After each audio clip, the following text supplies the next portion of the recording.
afternoon, kakatapos lang namin dito sa may Catcat Village. And it's already 6 p.m. and medyo maliwanag pa dito. Tapos ang daming forest dito.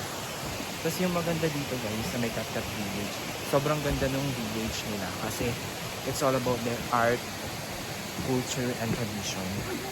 Pinagsama-sama siya. And marami ring mga ano dito, souvenir shop. Pero ang alam ko hanggang 7 p.m. lang yung mga shops dito. So, yung iba is nag-start na mag-close. So, ito try namin yung slide dito sa may Catcat Village worth 40,000 Vietnamese dong. So, ayan yung trending na slide here.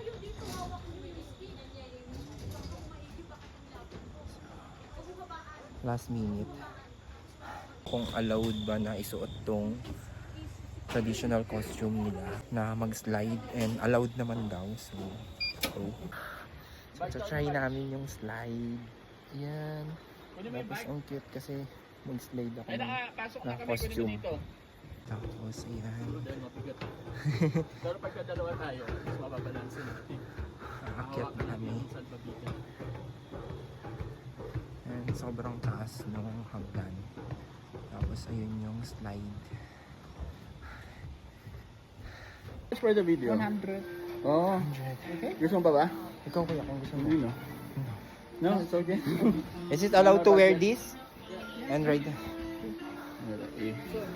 Ready ko lang. Okay, so sasakay na kami. Wait lang.